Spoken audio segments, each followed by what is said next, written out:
We are on our next Freemasonry podcast, starting with new topics, new questions. Hopefully, you Yeah, watched all the other ones before. yeah. And if not, you definitely should because I saw the series again, and I have to, you see, with Morgan and I, we are not scripted, we like to make spontaneous content, and I did explain a lot of stuff until now, I explained about the ontology of initiation, I explained the psychology of initiation, I somehow put some things trains in regard of the conspiracy theories, which are also there, so we cannot deny it and how stupid they are. So I also have to explain a little bit more because in the episode before this one, I started to talk about Albert Pike, and then all of a sudden, it's a critical note on myself. I start talking about something, and I don't finish it, but I will come back that topic because I have my laptop here in front of me, there's nothing there, but I always said like, I have to talk about Albert Pike and his morals and dogma. So a lot of conspiracy theorists fan to it, as somehow proof that Masons worship Lucifer, bang out of order, but I will explain it the right context on what it is. So, yeah, I explained a lot of stuff I find. Thank you very much for engaging, asking these questions behind the scene, all the cheering on of other Freemasons. Thank you very much. People who ask like extra information. If you hear this, if you see this, reach out if you have like questions. We are like always there. Follow us. Make sure that you're part of Mystery Channel because these series are a part of the content we want to bring under the umbrella of mystery. Since Freemasonry is like a mystery tradition, and for me being a Freemason, it's like a way of life. So it's like interesting to talk about this as well, and also because people don't really like this subject. So again, whatever I say, I only speak on my own title. I don't speak in behalf of our organization. I don't speak in behalf of my mother lodge or any other lodge that I visit. So Yeah. I only speak on my own title or whatever that's worked. Yeah, so we talked a little bit about what Freemasonry is, and the difficult part on this is that we somehow, like I explained in the very first episode, so you can really see that at our channels, YouTube, Buzzsprout, Spotify, wherever, what you like. So I try to explain Freemasonry with tangible examples that you know out of your own life, without having Yeah. to explain what Freemasonry is in regards to the rituals we do, the so-called secrets we have, which everybody can find, which I also said, but what Yeah. is important that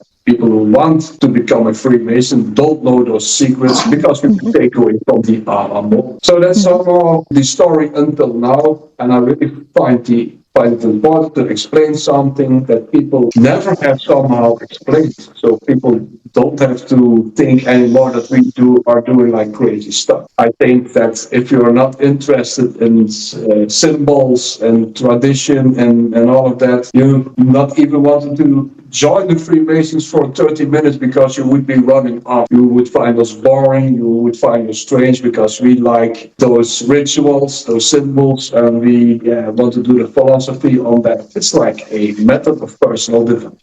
So I hope I could explain this the best way possible. I cannot explain it better, I find. So yeah, this is what it is. Besides that, we also talked about all the misconceptions about Freemasonry. The so-called conspiracy theories. So in the previous episode, I explained, and this is actually cynic, isn't it? So that all those conspiracies that like Freemasons, they somehow control the world, that Freemasons, what is it, worship Lucifer. The strange thing is that this all comes, from back in the days, from Leo Taxil, a French journalist, who somehow, was like how can I say it, like a warmonger against Catholic Church. He was thinking, okay, he hated like Catholic Church, so he wanted to join the Freemasons because they were somehow competing factions. They have never been good friends. So this Leo Taxil was thinking, okay, I joined the Freemasons, so I have like a lot of good people behind me in order to attack Catholic Church. But Yeah. the Freemasons said, hey, Leo Taxil, your ideas are crazy and they are far from Masonic, so they kicked him out. Then all of a sudden, he became a devout Roman Catholic.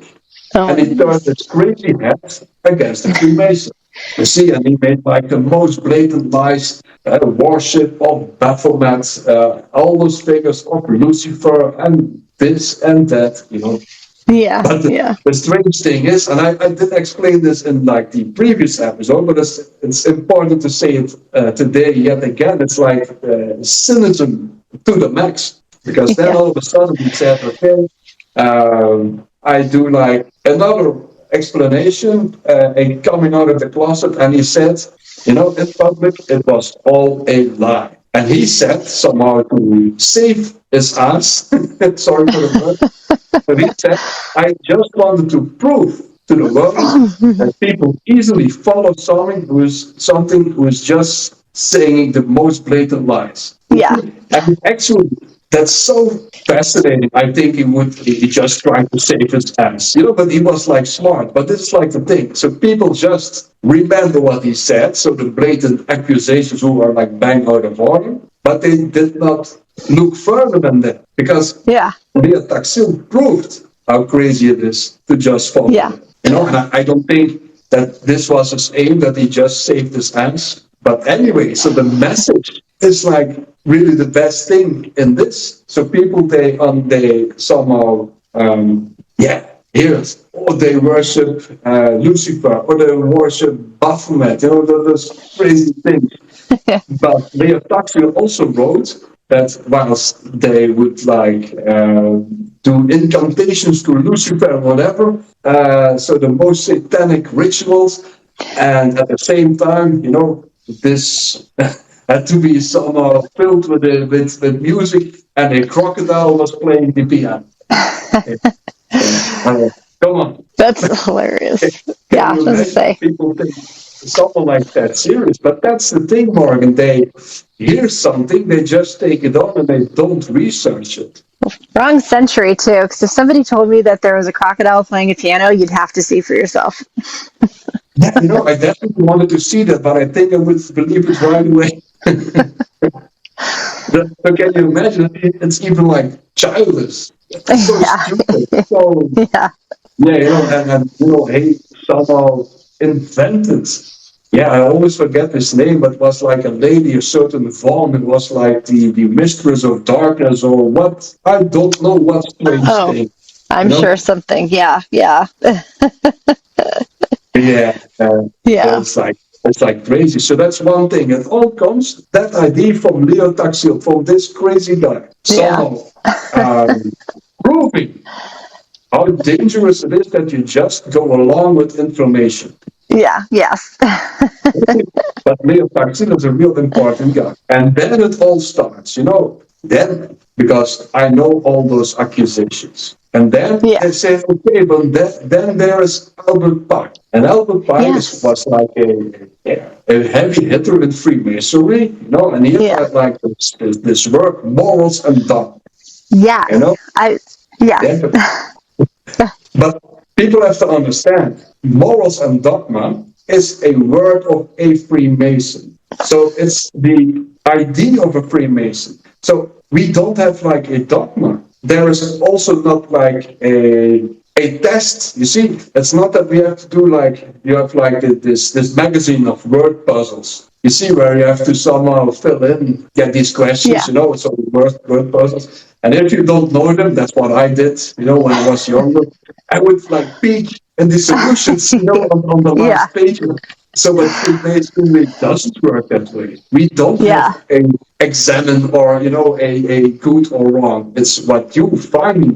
See, but in order to understand those classical or traditional symbolism, I think it's like normal to find explanations in theology and, all initiation rites in order to somehow get your head around what this symbolism and ritual want to express. That's somehow the aim. That's what we try to do. You see, and I also explained you can go about with symbology in many ways.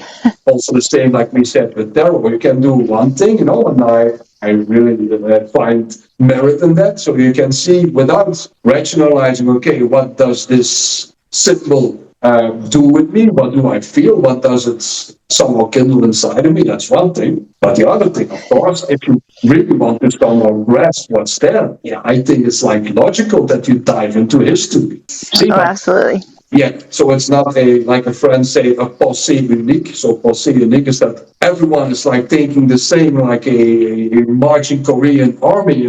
That's not the case. I'm happy for that because that's also the merit. So that's not like being like in an echo chamber. And that's what I also explained like in the previous episode. It's always like colored by your own vision. And even though if you also work already with certain spiritual concepts, like even if you're like a devout Christian, of course you see Christianity in that, and Freemasonry cannot go without Christianity because it evolves about the Temple of Solomon. You see, but it's not purely or only that. You see, and as a connoisseur of the Indo-European, mythological and religious tendencies, you tend to see that. But someone who likes to follow the Kabbalah, he also see that. You see, and a devout Christian or a Sufi will see these elements. That's like really the power in that, because that's what I've already explained. So if we see at the esoteric traditions, universal, they have much in common. Maybe not with the symbols on its own, but the structure, the underlying structure and the achievement. You see, you will find brothers, but this is like really Germanic. This is like really Kabbalah. And this I know from my African tribe. You see, that's like the thing. There's also this perennial idea underneath it. See, that was like the question we also went past the auditor. But the thing with morals and dogma, so back again to there. So you have to understand that morals and dogma is like an important work in Freemasonry, because Albert Pike, so he talked about the Scottish Rite, and the Scottish Rite has like 33 degrees. So you have like the Blue Lodges, so it's only like 3 degrees. And after that, you have like side degrees, perfection grades, and you can go up all to 32. And this is what Albert Pike did. So he wrote this reflection on all those degrees. But that's not like in the Bible. We don't have it. And he said something about Lucifer. But he talked about the paradox about that. So Albert Pike, he did write about Lucifer. He did. But he never wrote that Freemasons worship Lucifer. That's the thing. You have to really read what's there. And there is this famous quotation claiming that Lucifer is the god of Freemasonry. That is really like a fabrication. Because like in Morals and Dogma, Pike actually refers to the faith that aspires to God alone. See, and that's like that in that context, like the Christian God. Or like you see from there. And he rejects the works of Lucifer. That's like in there. And then he reflects on the paradox of the word Lucifer, which means light bearer. And that historically refers to the morning star. As you also know, like the pentagram and, like Venus, and this concept of the light bearer. Birth of ego. So, but Pike's interpretation should never be confused with Masonic doctrine, because there is none. And Morals and Dogma, that's Pike's philosophical interpretation of Masonic symbolism, and it's not a Bible of symbolism, of Freemasonry. So Freemasonry gives symbols to reflect upon. It does not prescribe one mandatory interpretation of them. But he never said that he somehow like venerated Lucifer. He has his comments on this historical use of the concept of light bearer, because there is a lot to say about that, but let's not go into theological discussions. But it's actually also meant for the enmity of the king of Babylon. You see, and that's like the same as that, like Nero is also seen as, yeah, Yes. the Satan, and that's also where Yes. 666 comes from. You know, Yeah. numerological, with numbers that you Yes. Yeah. get like the word of 666. Numerological. No, I cannot say it. Let's get over. Anyway, you see, and that's where this is all about. So Yeah. they have something, and then it's somewhere like these are like blatant lies. I Yeah. cannot understand. If you want to make a claim, read it how it is there. But that's also very dangerous because one alpha monkey climbs on a rock, beats his chest, and he says, "Okay, Freemasons venerate Lucifer." Albert Pike said, "Veneration of Lucifer." If I hear something, it's like interesting. And if that would be the case, you should all know, because that's not okay. Yeah, so if you would do something that is not wrong. But then I want to say, okay, but where is this text? Give me this text that I Yeah. can see Yeah. it myself.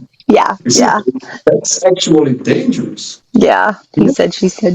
Yeah, that's Yeah. the same as I would say, I would climb on the rock, beat my chest, and I would say, Morgan is like the most awful person, she said such and such. Isn't that crazy? If people don't somehow check this, Invest. that you from then on are like a bad person, it's like bang on the wall. I really find that dangerous. So I also hope to, I really advise everyone to be a critical thinker. No, But absolutely. also, if you hear some information, double and triple check it. And if it's Yeah. then wrongdoing, please then do something about it. Really, and I really stand next to you because I think the world needs people who dare to stand for what's good. Yeah. Yeah. And With scrap, this like bang out of order, and there is this cynical thing about that, and I hope I can change this with the example of Freemasonry with Leo Taxil, yeah. Yeah. and we prove how stupid people can be. But I don't think that he wanted to prove that, and he just saved the dance. And that makes it Yeah. even more important. Yes. Yeah. That's interesting. But that's true. Yeah. That's kind of where we're at now, where people just read like a meme off the internet and take it as fact. Yeah, but that's always like a crazy thing if we talk about the subject of Freemasonry, and we also do it, but you cannot go without it. We always come with this aspect of conspiracy. It's like Yes. crazy. Yeah. Why don't you join them? Yeah. You know, Exactly. if it's so evil, why does not have like a research journalist the idea to really somehow slip through the system, and see it from the inside out? But I'm sure you will definitely be disappointed. And I'm pretty much sure that if you are not interested in that, and you're sitting by this ritual, that you are yawning, that your jaw is dropping to your knees. It's not for everyone, Morgan. Really? Yeah. No, I know. Because yeah, like It's like it's like especially yeah, especially if they're expecting something like out of Rosemary's Baby. yeah, yeah. Yeah. So yeah, that's all. Yeah, it's part of the deal, and that's also like a thing. A lot of Freemasons I know, and I know this like abroad is like a different thing. Even like in England, but because this is like really a continental thing, and especially in countries that are Roman Catholic. Historically there is this friction always between the Freemasons and Catholic Church. Yeah. You see, Yeah. don't underestimate the power of Catholic Church on the continent in countries like Belgium, Southern Holland, France, Spain. You see, if you have some of the grudge of Catholic Church, that's not so good for your public profile. You see, and also in regards of work or in regards of overall, yeah. But this also, so the power of Catholic Church has really like dwindled. No, that's like, Yes. see, but the Freemasons and the Catholic Church were not always that good friends. But that also comes from the clerical system. Because the Hmm. people who just went there, there were a lot of people, and still now, who are like Roman Catholic and like Freemasons. also pastors and all. The people get along, but it's like the institution of it, because they see, it's like a grip for power. Hmm. But I really have nothing against Roman Catholic faith, especially not because, like, in a spiritual way, I would call myself a heathen, and I'm really like thankful for like Catholic Church because they captivate those pre-Christian values in their saints, especially like here in Belgium and France and Holland, they somehow took on the identity of Freya or of Donna or Woden. It's like really especially with winter processions and all that. So I'm really thankful. That's also what I say in pagan communities. You should not go against Catholic Church because they did us a favor. Yeah, They keeping it alive. That tradition. Yeah. So I really find it stupid to somehow turn against a religion or it's often not the religion, it's the people who have to make that work. Yeah. Yeah, no, that's true. I'm really not against Catholic faith and all that. No, really not, because I somehow like it. And it's like an endless dividing because other Christian fractions, they say, okay, those Roman Catholics, they're like heathens, but there are thousands saying they're even like worse. Yeah. And they were too ritualistic, you see, and then the opposite, then there is always like a reactionary thing. You see, Protestantism and all that, which is also like interesting because they wanted also to turn away from that institution and really went to the core. That's also like a big thing and a movement that you can see in Freemasonry. And especially like in England. So it's always like interesting how that goes about. But Freemasonry is just the center of unity. That's also the magic. That's these are rules, constitutions, and it just goes through time, and that's somehow a little bit like the zeitgeist of Hegel, I find, and each era has somehow its own way of somehow expressing the mystery or the spiritual thing. Yeah. But Freemasonry is always like Freemasonry, and just it's like a living tradition. Like the oldest too. But of course, we are now different Freemasons than the Freemasons of the 19th century. Of course, and the Freemasons after the Second World War in Europe, because then Freemasonry, the lodges were forbidden. All totalitarian regimes, they forbid Freemasonry. Communism, which somehow ran for a long time, they immediately forbid Freemasonry. But fascism, National Socialism, they really said, okay. So we don't work with totalitarian regimes. That's also like the proof that we don't have that political power or a political aim, because we are apolitical, at least regular Freemasonry. So that's also what I somehow explained. So regular and irregular Freemasonry. Where people want to put their accents on. Yeah, for that. But I'm sure, though, even though they forbid it, there was still like secret meetings, right? Or still secretly met. Like, that's the thing. Where maybe the secrecy thing came from, because at a certain time it was secret. Yeah, there are even like proof that in concentration camps, that Freemasons someone held like a ritual, very secret. Oh, really? That's also like the big advantage from that, because if you know the rituals, you can somehow improvise everywhere. You can just do it outside. Yeah. There's also the idea of the military lodges. They could just go and be, outside in the woods, and they just need to somehow set some stuff up, and that has to do with the cardinal directions.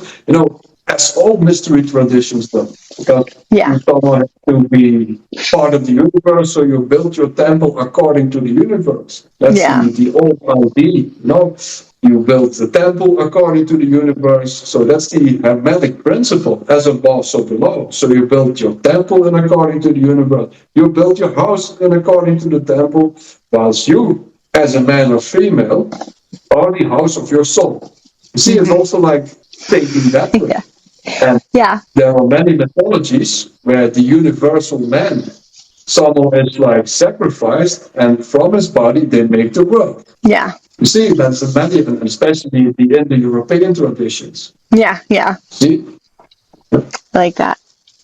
yeah, that's the idea. That's also symbolical thinking, with sympathetic ideas or concepts that somehow are the same. Yeah. Yeah. And that's like interesting, because that's all in Freemasonry.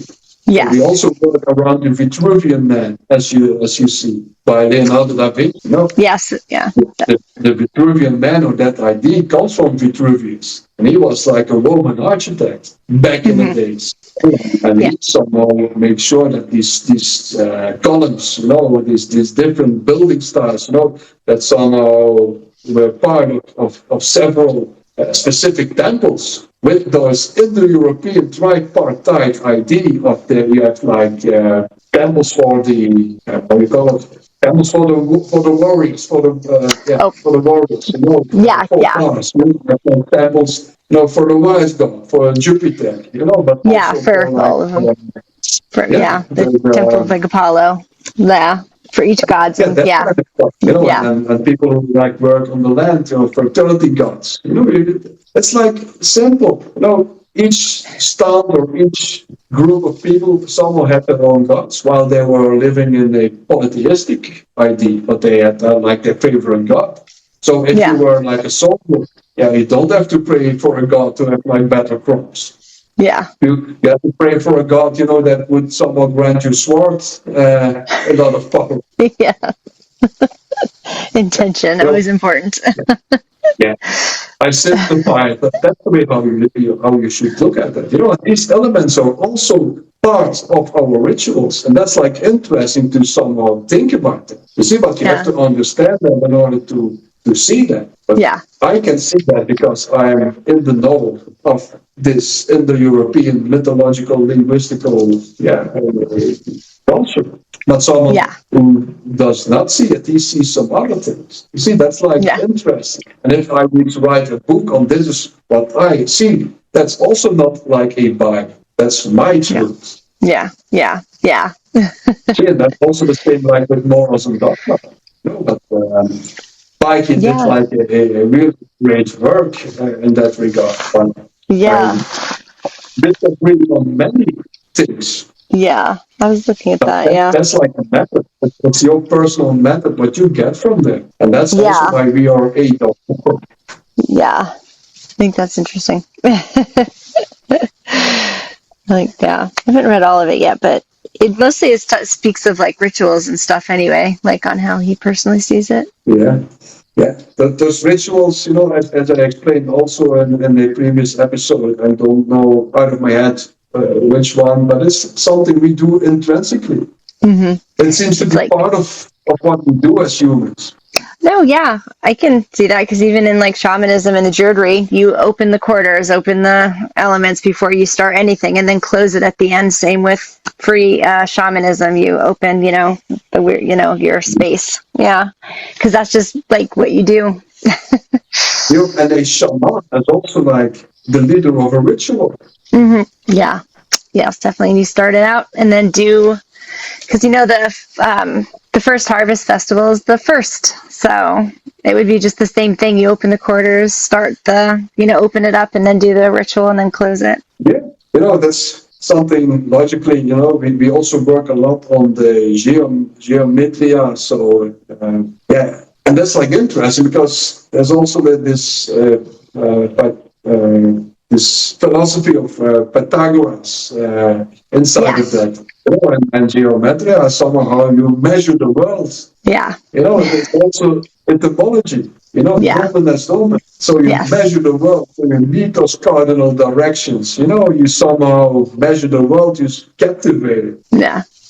There is a logical thing, and you can also see it as shamanism, but it is not shamanism, but it's like these same elements. But that's what I say, you cannot name it, because if you name it, you will do it harm. It's always much more. It's like everything. That's what I say. It's everything. Yeah. I know. I like that. So, yeah, Absolutely. and now you're asking me questions, but let me now be so free to ask you a question. What did you take away from what I explained? And what do you think that what do you feel that should be said more on top of what I've already said? Well, no, I like it because it sounds like it is like not, a way of life. It's how you're transforming. In fact, it sounds like your own personal, like how you're going to work on not only personal transformation, but spiritual growth, spiritual transforming, how you're going to have the support of a community through the rituals. Because it does sound like, the even Druidism or even, the shamanism, where you go there and what are you getting from it? How are you connecting to the land from it? How are you, seeing yourself in the big picture of things and but studying it through that modality, studying it through Freemasonry versus the other ones, because there's always going to be a different element with each one that draws people to that practice. There's always going to be that different thing on how you're going to do it, but it's still, and it sounds like it gives you the more discipline that, the patience, like making yourself, being able to study these things, able to practice these things, how you want to come out into the world, So like you were saying, for people who are joining it because they think it's this secret society and there's hidden doorways and the mystery of it. Well, there's always mystery in everything, of course. Everything there's mystery. But the mystery, for that and everything else is how you're going to take it personally into your life and how you're going to grow with it. What aspects are you going to move through with it? So I like that on how that is, because it's kind of giving you that place where you can feel free to grow, to, be yourself, to learn the things that they're teaching you so you can take the things you want and put it back into the world, and it's kind of giving you that foundation to stand. And it sounds amazing like that. So, Yeah, exactly. And you say a very powerful word, that really is my trigger, mystery. But oh, yeah. it's not like, but mystery, I have to stand still with mystery. What is a mystery? And we will have a guest speaker. I can explain now what mystery is, but he is much better suited than I am to explain this, so I'm gonna leave it to him. I could explain it, but, I have to let this concept explained by someone else. But it's about mystery is that which you cannot grasp, that which you cannot say. That's so important. That's some of our core business. And this gets somehow substantial by doing these rituals and by and working with these symbols, in cooperation with your brothers. And that's like you do like a group's assignment whilst you do like an individual path, but in a group. Yeah. As Yes. support or whatever, but you can think, you can see whatever you want in there. Yeah. See, we can talk about that. We can talk with each other. You can say, okay, Bill, how do you see it? And I can give my idea for whatever that's worth, and you can give yours. That's up to you. That no one tells you it's like good or bad. Of course, there are discussions. Of course, that's also there are people who tend to somehow say this is like really Kabbalah. Like I said, the book that someone got me, really interested, talked about, this is like the same as Germanic menopause, that war, and then I definitely have to join. You see, but there's also the mystery of Freemasonry, because you can color it the way you want, and you will do, because you have this glasses on with this particular preconception. See? Yeah. But I think everyone is right in his own way, because of this esoteric tradition, there's a lot of overlap. Yeah. But the habits and the rules and all that, these are much more Germanic than people even, then you see, to look at the guilds and how this formed in like Europe, this would bring us way too far. You see? Oh, yeah. But it's like a strange thing, because this has like this pagan structure, like a guild. A guild. Yeah.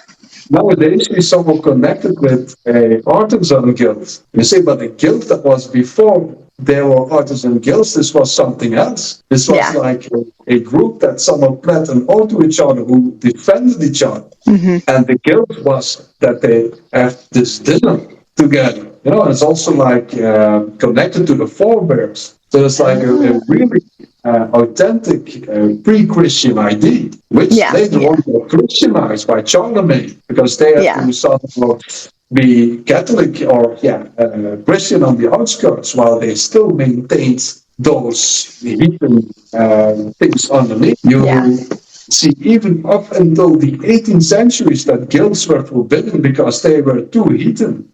Oh, wow. That's amazing. So this was always this tension between, also what is like really great is the syncretism, where Christian and heathen ideas somewhere merge, and that's like really interesting, because that's what happened, because then it grows like grassroots and not top down. Yeah. See, people, it would not make many difference if they somehow were devoted to Dola, the warrior god, or after all, it was like Saint George. Yeah. See, they could venerate the same concept. What could they care if he now had like a lance and before that had like a hammer? The people are like easy going because the concept is the same. Yeah, I can see that. That's why I go along with it. Like patching over. You do like a new business, you keep everything, the logistics, the same wagons and all that, you just patch over the sticker. Yes. But everything stays about the same. That's also logic to do that. Yeah. But that's like an interesting history in Europe. Only on the outskirts Christian, but they really went on top of those heathen layers. I would assume that's part of the mystery too, like on joining the Freemasonry and learning all of these things, diving deep into the history on why it's there, because then it gives you the reasons why it should be followed, why it survived this long. I feel like there's always something to dive into with that, because if it's like you said, it's the oldest one, there's probably so much history on it, even though it's not mystery, secret, but still on how it played out throughout time in more ways than you've talked about. Yeah, but that's like the mystery. That's the mystery on its own, because this feeling, over bumpy roads, got through time until now, and it still evokes mystery in us, but like in a different generation. That I find fascinating, Marty. No, it's like the zeitgeist of Hegel, I find. Yeah, no, absolutely, because like you think about Freemasonry being the oldest thing, but then you feel like, oh yeah, there had to be Freemasons during the Holocaust. There'd have to be Freemasons during all of these events, and you just forget that, and how they played out during those times. Yeah, and that's also the blind spot if you somehow research history. So you also have to understand, if you look back in hindsight to a certain era in life, often we talk about medieval times and all that, as we do with terror history. But you have to understand that these people came from a real different angle of looking at things. And I wasn't there. I did this metaphysical idea, this hermetic idea. Well, that's why I also invested in medieval times, and I really want to know all those layers in order to try to understand what core meaning they wanted to inject back in the days.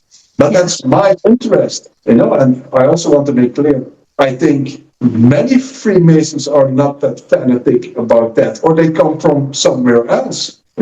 From the really Christian angle, and they cannot care if there is like a heathen underlayer. They cannot care. Why should they? Yeah. That's not even important. You see, and that's the mysterious kind of that for myself, I really want to know that. That's also what's always in my work, I'm in like a history buff, but that's how I see it. But it does not make me a better Mason, and it does not grant me much more impressions, or that's also what I think. It's about what you can implement, not what you know. But that's, like I said, since I love history too, I always feel like it adds layers or helps you understand it in this time, or gives you like a different way to practice it. So are there a lot of people who come in there that don't learn the history, or is that part of the curriculum? Like you have to learn some of the history? I mean, not curriculum. That was the wrong word, but Yeah, like I said, there is no exam. No, It's no, not not an that exam, but like things that you'd have to like talk about, or you'd like, to help you there understand are things no better. obligations. That's the Yeah. strange part. But I think it's a certain type of people who want to become a Freemason. Yeah. It's like a spectrum. But I think we can know Freemason. I think it's always like important if you want to explain something, just say what it is and don't start to talk what it's not. But in Freemasonry, I think the best strategy is to really do that and to say, okay, what is not a Mason? Because it's like a broad spectrum. But Yeah. if you some are allergic to symbolism, and if you are allergic to ritual, and if you are allergic to that bombastic tradition, you should never become a Freemason because Yeah. you're not Yeah.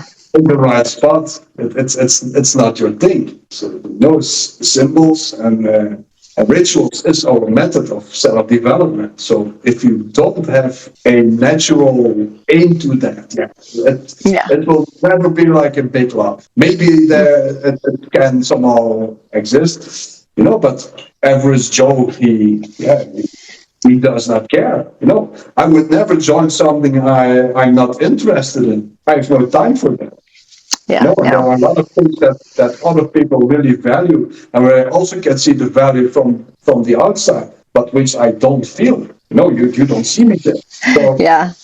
and most people, who like that, then all of a sudden you are part of like a really great tradition. And isn't it interesting? Can you imagine to someone know that 100, 200, 300 years ago, sometimes in the same building, that you are part of a chain from back in the days. I find this amazing. Yeah. But I Yeah. also know people who say, okay, can I care about that? What a crap. Yeah, it's okay. You see, but if you are part of such an organization, I think, it will kindle interest. But Yeah. there's also like a spectrum on how fanatic that you are. Yeah. That's So true. I think, it's like a broad spectrum, but a certain kind of, people who like that. And I think, they often also like history. And even though if you are part of something, even if you are part of, your local soccer team, then it's also like interesting. Okay, but who started this 50 years Yeah. ago? Yeah. Or 60 Yeah. years ago, you want to know. And that's also something ritualistic because every year you somehow have your annual birthday, Yeah. when the club started, or, that's like also something Yeah. ritualistic. And, the longer this chain is, the more Yeah. chef. Yeah.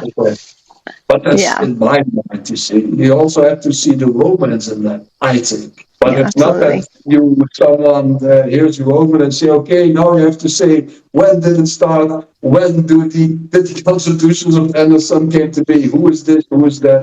Because I know a lot of brothers who don't know shit about that. They're also like good brothers. Yeah. Yeah. But I also have to say, it's also like a small minority.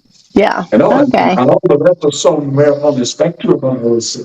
Yeah. I would. Yeah. And you might be surprised because I always had like this fanatic obsession for symbolism, but that does not want to say that there are many Freemasons that this is like the average. A lot of people don't go so far with this. This was also, to be honest, a little bit disappointing for me because the Freemasons I already knew, they were really like obsessed with them, and I Yeah. had them mentors already before I joined the lodge. So I was Yeah. thinking, oh my God, if I now join this lodge, these will all be such guys, this will be for me nirvana of symbolism, which was Yeah. actually a bit disappointing. Yeah. Oh Yeah, no.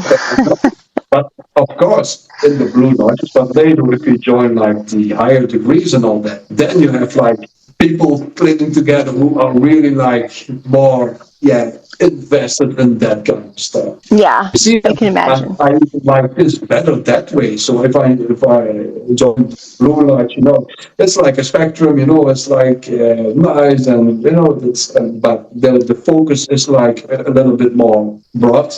Once in the perfection degrees, it's like really people are like really into esoterics and all that, because Yeah, no one would join that if they don't have this obsession. Otherwise, it's nothing because you really, really have to study. And it's not that it's like an obligation, but you're invested. You want to understand all those degrees, and then you have to really somehow, investigate. And these are somehow more like the same characters, or you see, more like obsessed in them. But that's yeah, like a smaller group. But yeah. each label is like beautiful in its own right. But a Hmm. Freemason, there will be some exceptions, but there will never be someone who hates symbolism, tradition. That would be crazy. That's yeah. I'm sure one or two will be there, but they should rather search another hobby, I find. But they are welcome if they behave, if they're like good brothers. But that's a bit crazy, isn't it? Yeah. Yes, Yeah, see, definitely. and that's also the difference, between regular Freemasonry and irregular Freemasonry, which I also explained, of course, with regular Freemasonry, people find those rituals and how they go very important because that's really part of the deal. Plus, with irregular Freemasonry, it's often like a tradition which is not that important, which, is something ceremonial, but with not really spiritual aims. You see, that's like Yeah, the difference. yeah, And definitely they see do that. stuff good in their own rights, but Yeah, that's where the focus is. But I'm not too much in the know of that because that's not the Freemasonry I like. yeah. Definitely go where you want to be. 'Cause Yeah, like you said, no, since and it's not. I don't think that they do things wrong, or they also have to go with the most blatant, crazy lies. That's like stupid bang on the border. But I'm not interested in Freemasonry. That's not spirituality, Yeah, and they are not often not interested in Freemasonry. That's too spiritual. You see, and that's all good in its own right. I like this. Yeah, yeah. diverse. So, yeah, definitely sounds like more like a social club. The other one. Yeah, or a debate club, or as the French say, club de pensée. So where Yeah, some exchange thoughts and meanings, which can be really rich. But I think if you want to do something political, then you should start a political party. But that's my yeah, opinion. And yeah, that if you want in its own value, just do make sure that you are doing nothing you should not do, and you're living in a free world, behave yourself, be decent, and where do you put your focus on, I don't want to mingle in what you have to do, and please don't mingle in what I have to do. And if we can both have consensus that we have to be good people, that is like a win-win overall. yeah.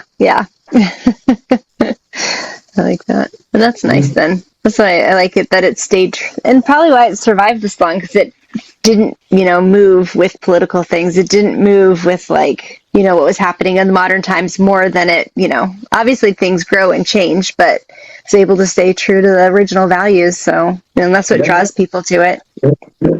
And we will be really important in the future. I really Yes. know that because people are like in a spiritual crisis, and you can also feel that because, it somehow seems that we're standing in front of a new renaissance.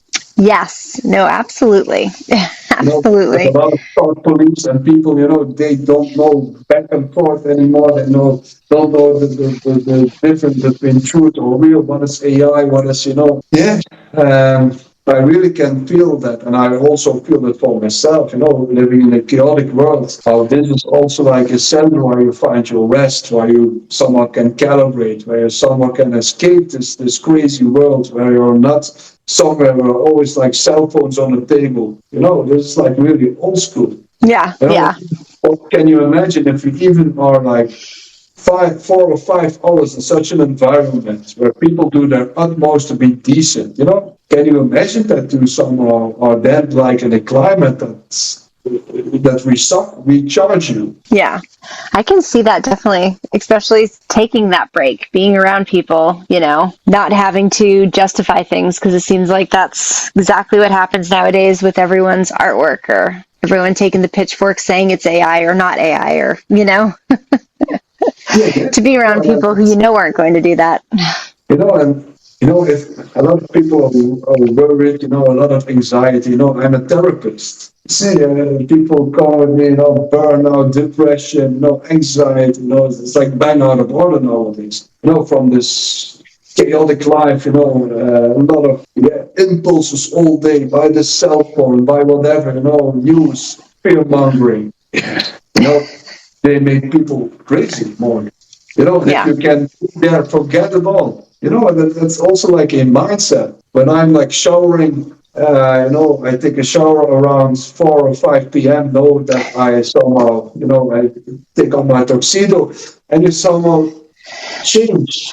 Yeah, that might sound strange, but you become Yeah. another person, or you actually become like another person, and you go in this contemplative state of mind. It That's might sound crazy what I say, but it's like, no. it's the time now you go for to charge your battery in many ways. Yeah, no, that's part of a ritual, is becoming something else, the becoming, stepping into that liminal space.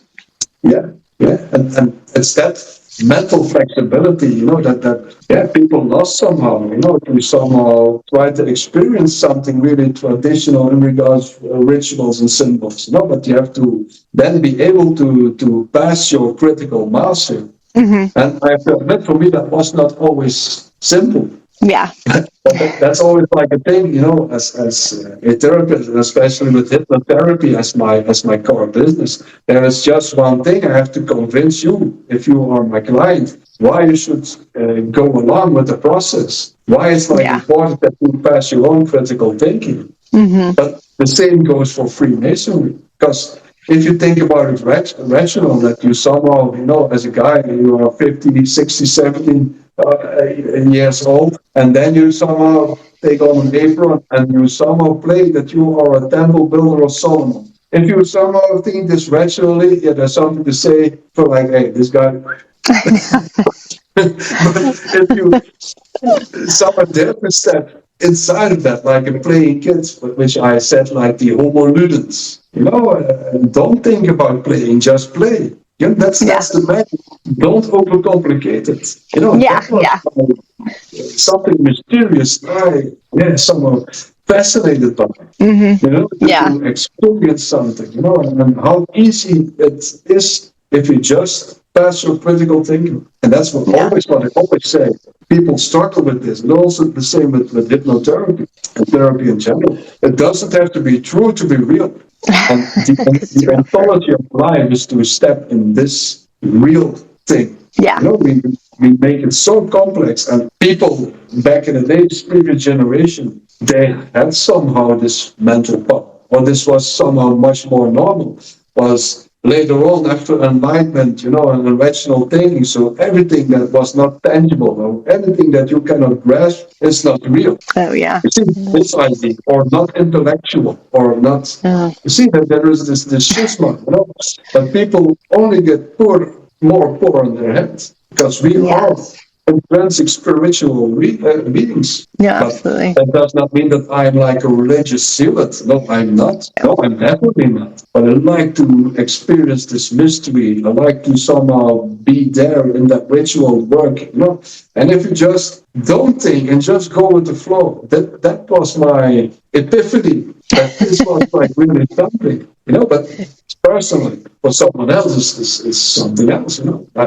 I always struggled with really believing something, in the spiritual way. That was always like my struggle. But then I think, okay, do I not have to believe that there is someone like on a cloud or like in a heaven high in the sky? Yeah. You have to understand the function of a myth in order to explain someone that is not tangible as the best possible option for them. Well, I think people would also benefit that someone explains it how that you can somehow know that what you cannot express or what you cannot touch. Yeah, And then mystery. certain elements where you somehow can sense this. That's always like symbols, rituals, and a leading myths in order to put those together and be in that myth, to be part of a time once and for all. Yeah.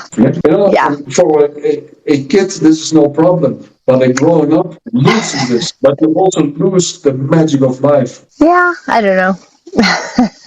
I can see that for most people. But I can imagine you never lost this creativity. You never lost this. Yeah. Yeah, the magic that's around. But there are many other ways than Freemasonry. This is like this idea. But we are still like a mystery tradition. There were many mystery traditions back then. But initiation was part of society. Initiation was always like a part of the inner circle, where you find out new teachings or where you find out new secrets. Yeah. And not secrets as in a pejorative way, but you can also see it as like, going to school. First year you learn this, second year you learn that, and it has to be in that order. Mm-hmm. Yes. Maybe you would be able to know already or start in the fourth year, but that's not how it goes. You start here, and it's your own project. Yeah. You could even, if you enter, you could even be, whilst you are just in your first degree, much more knowledgeable than someone who's like in a 7th or 8th degree.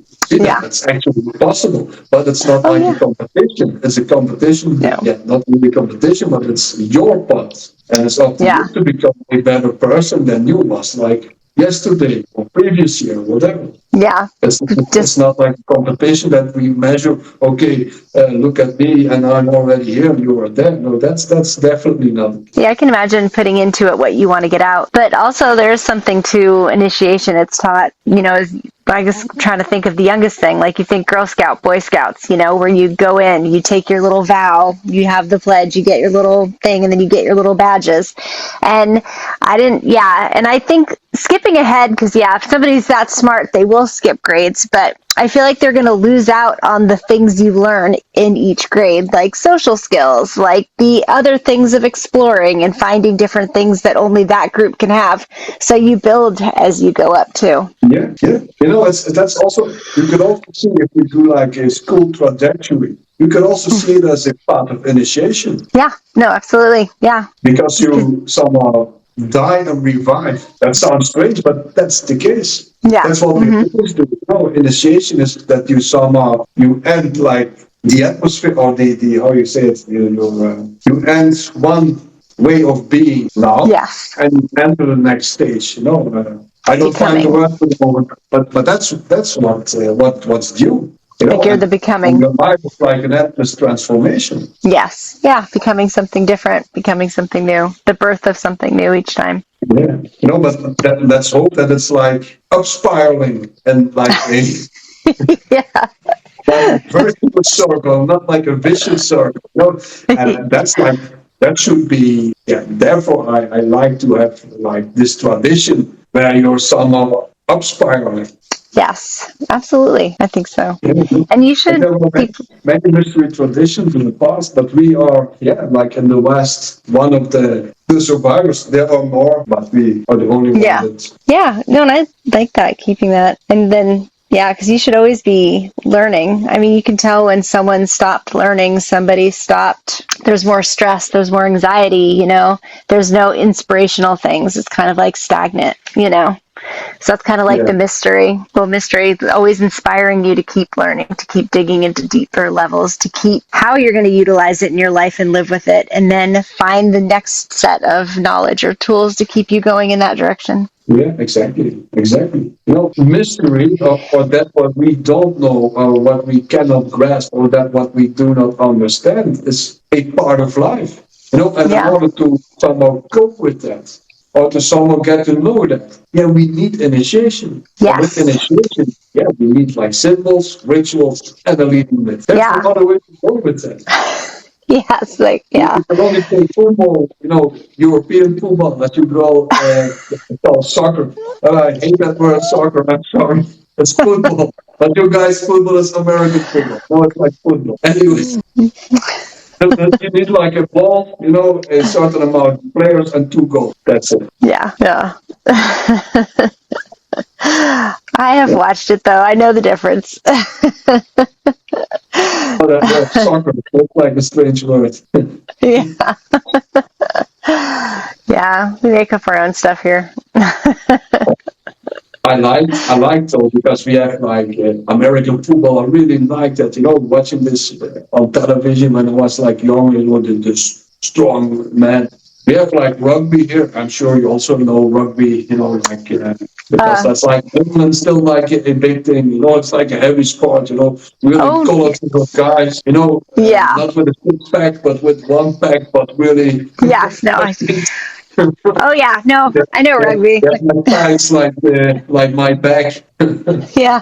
I have a cousin who plays it, I think, semi-professionally. Like, all my cousins are like 6'5" and taller, so they all play that stuff.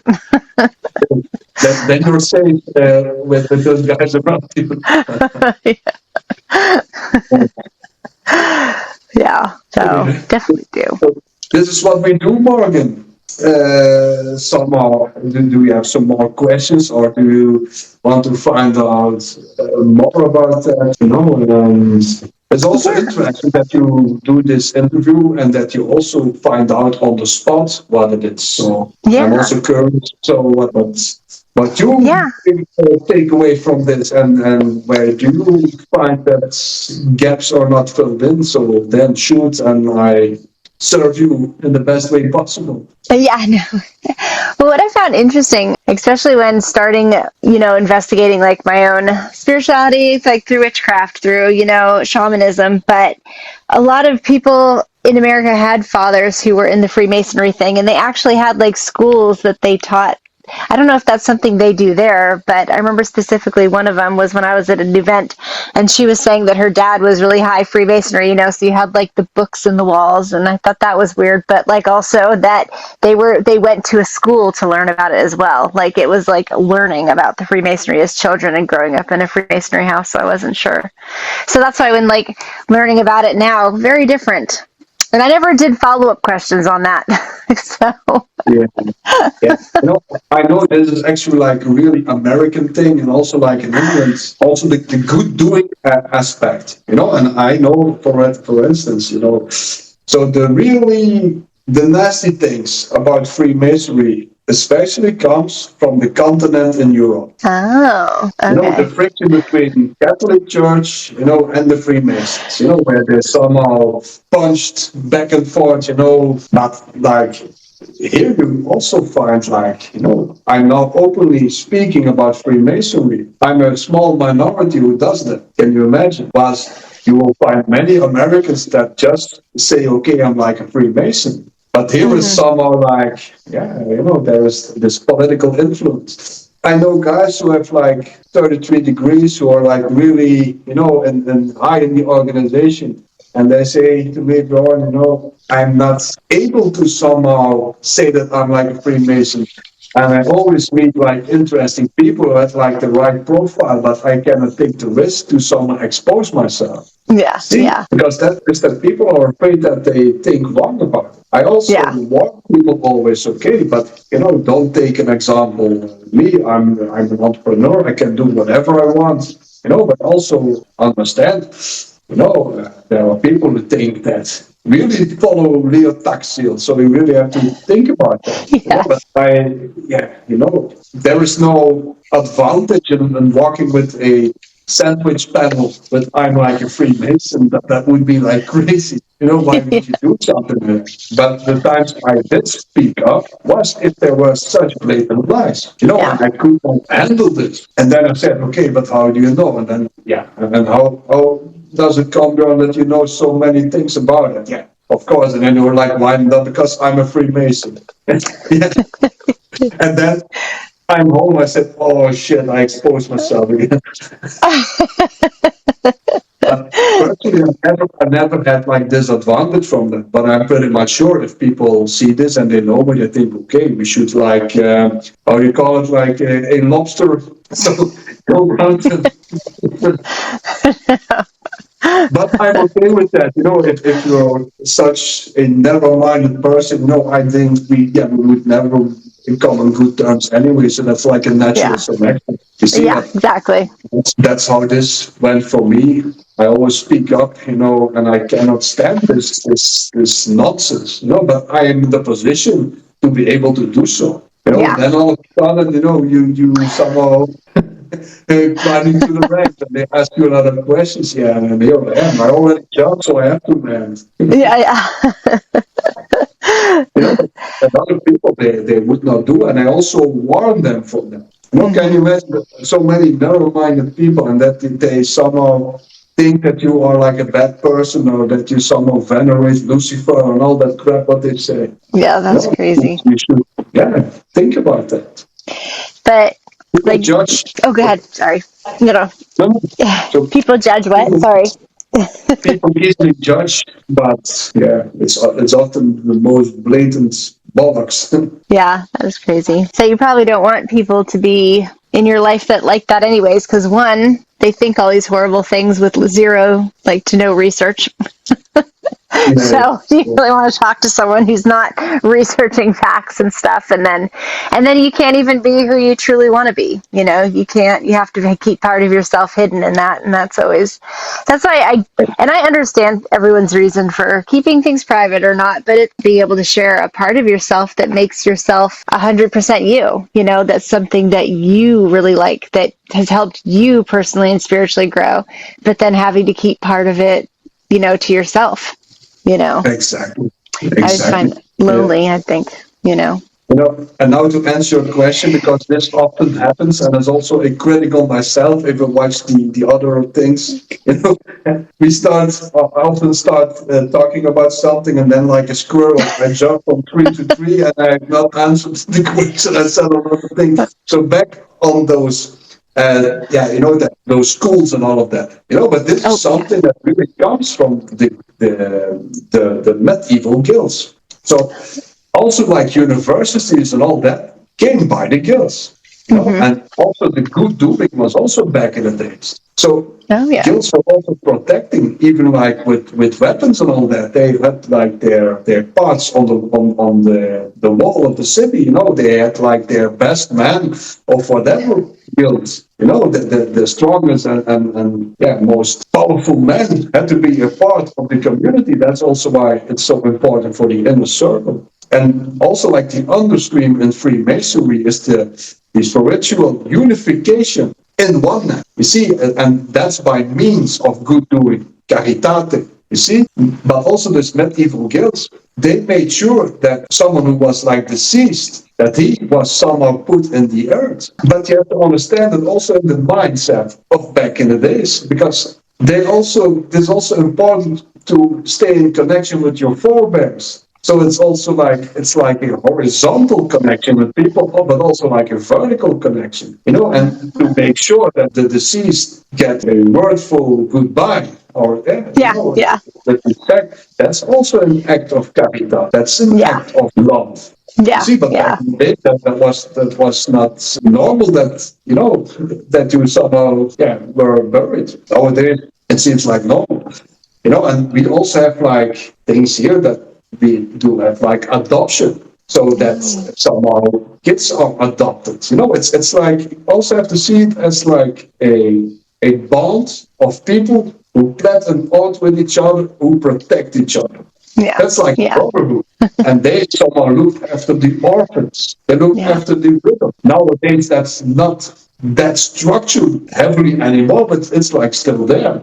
If someone is sick or if a brother have died, we see the partner who is left behind. We try to somehow get them involved with the working. You see, that's like really a society on its own. That concept in certain countries, especially like America, can grow very big. That can also be something regional. You see, if you have somehow like a guild or now like Yeah. a Mason's Lodge, and you have like 200 members or 300 members, like in a big city. Can you imagine what you also can do in good doing to raise funds or whatever? You see, Yeah. but if you're like in a regional lodge and you have only like 20 brothers, yeah, the activity is like smaller. But it's about the concept, you see. That's more like a thing like in England and like in America, how I understand. Because I also hope to interview, so we made a lot of contacts with American Freemasons, and I also want to know here the difference. No, so I know of it, Yes. and like in America, they have like this, I'll call these guys with these vests, Oh, yeah. The Shiners, right? with rhymes, yeah. Yeah, the I never Shiners. saw here a Shriner, driving like a in a car. That's not something European. But I like that. These are really good doing. These are people who are doing good in business and they give to the people. And that's the Yeah. richesse. The richesse here is not in receiving, the richesse is in giving. And that's also interesting, if you see this like in a universal way. So, and certain Judaic mystery bonds, they somehow encapture this also in their beliefs or in how they go about. That's like interesting in their way of life. So how they somehow invest in people to somehow do good and to make that ball roll. You see, that's Yeah. like a stance towards life. Yeah, I like that. That is very big here. But yeah, I hope that this answered your question. But it's Yeah. like regional. It depends, Freemasonry is Freemasonry, but it has always like its local flavor. Yeah. So Yes. in a country, but also like in certain regions, I also can see due to linguistics, and that's also like interesting, and it depends. It's like crazy where you all those different lodges, like in Belgium, they are so different. So some lodges are somewhere like in very old temples, somewhere in Antwerp or in Brussels or in Ghent, it's like really traditional. But then all of a sudden you come somewhere, it's like in the top room of a pub somewhere. Yeah. But it's like special in its own way. And some temples are very small. I can imagine So, smaller areas. so many funny things happen there. If it's like really close, it can be cozy. But then someone, do something with a candle, and he blows it, and then all of a sudden 3 or 4 tuxedos are like demolished by those candle thing, or how you call it. Yeah, You see, sniffers. Yeah. but you Yeah. have to iron afterwards. Yeah. Yeah, Yes. also a lot of funny things happen, but also you can be sitting in a big temple, and it could happen that for that evening only 20 people come there, and you're like in an echo thing, whilst there are like 150 seats. Yeah. You see, the room is packed with 40 people, and only 30 can be crammed inside. Yeah. Yeah. So that's also like an adventure. You see that's also behind every door there is this flavor or this, and Yeah. no two lodges are the same because they are like all different characters, but gravitating around the same tradition, doing the same rituals, Yeah. that's something special. And Yeah. I'm happy that it's not one and the same everywhere. So I Yeah. like the diversity. I can see how. Yeah, that's like the difference if you go, because where I live, that's like in the Eurasian zone. So that wants to say, I do here like a 40 minutes drive, I'm in Germany. I only do like a 10 minutes drive, I'm in Holland.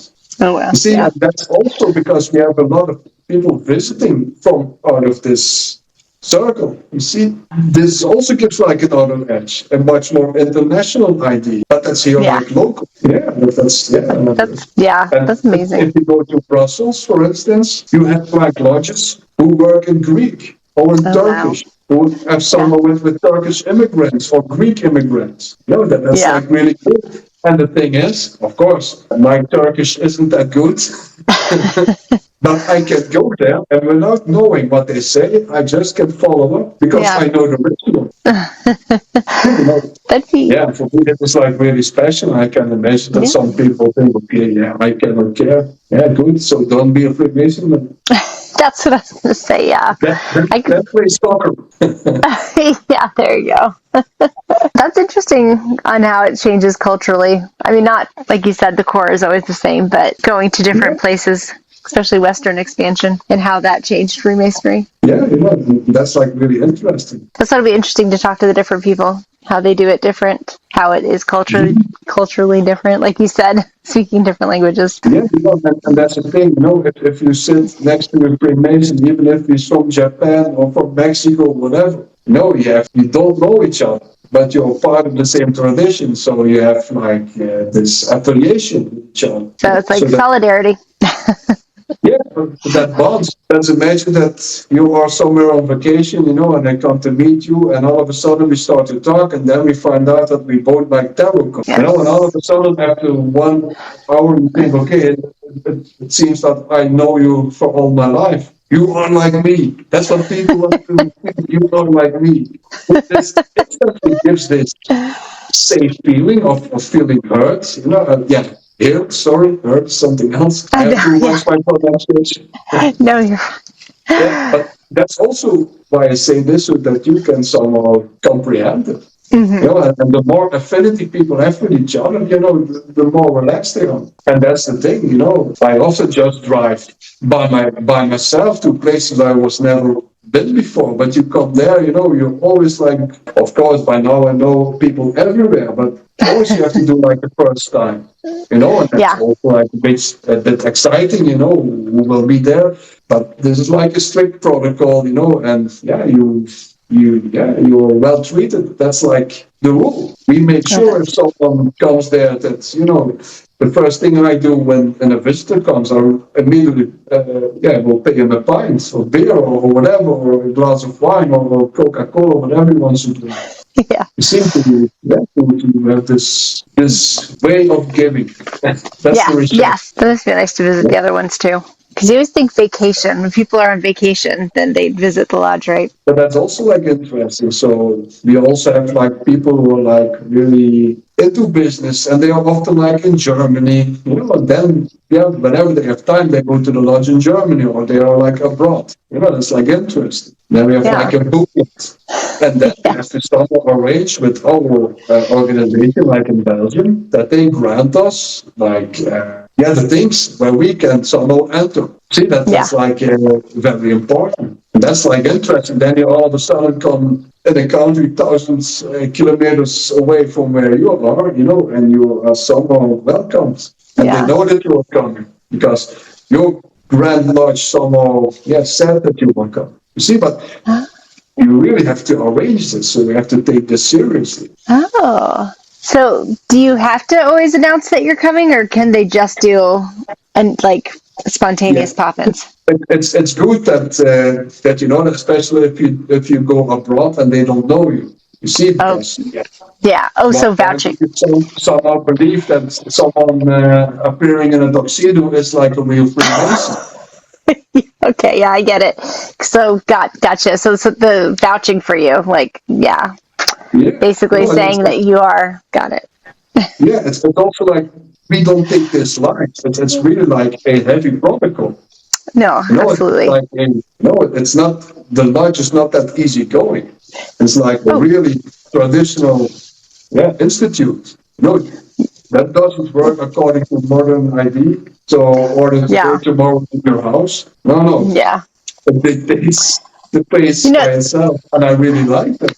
Yeah. It's funny because I didn't even think that someone would dress up in a tuxedo just to infiltrate it. That didn't even cross my mind. That people would do that. Yeah, but can you imagine? Yeah, that'd be awful. Yeah. Well, now I can. Because with all those blatant lies and all those conspiracy crap, people, there are risks. There are lodges where people, not people, but where the door was attacked with an axe. Oh my gosh, that must have been scary. Yeah. No, there are a lot of crazy people, and if you wind people up, because, after the door are people who venerate Lucifer and all that. How many messages do we get behind the scenes because we talk about tarot cards, or that we talk about, you can just say it right away, or people somehow, from a religious thing or whatever, say that we are Satan worshippers and all that. No. Oh yeah, every day. Not person, can you imagine that he gets some wrong ideas in his head and he appears there with a weapon? Can you imagine? We don't think that life more. Oh yeah, no, I wouldn't either. That's terrifying. Somebody could have gotten killed. Yeah, the thing is, I don't want trouble, but I have always been like in martial arts, so I can really stand my ground, but I don't want trouble. But a lot of people, do not have that background. No, it's, definitely, especially if there's a lot of older people there too. Like, it's true because we get stuff. It's actually been a little quiet lately, but normally, yes, every day, something about burning in hell or Jesus is the only way. I don't know. But there's also, I also know even like here in Belgium, as we are really like easygoing, especially like in Holland, we're like really loose morals often. But I also know this time back in the days where that like these spiritual events, that people were standing outside and looking at these guys who somehow got their cards read or work with whatever, Reiki, and you can think whatever you want about that, but people are thinking, okay, Satan is someone gonna appear here. You see, with those, that's like bang out of order. You see, there are a lot of crazy people, Morgan, and they see that we are crazy. Can you imagine? I know. Yeah. It's it's insane. But I can. If people don't think for themselves, they are dangerous. Mm-hmm. The people who just follow whatever thought process gets them to where they are, with blindly following, not even researching. They are the scariest. Mm-hmm. But there's not much we can do about that.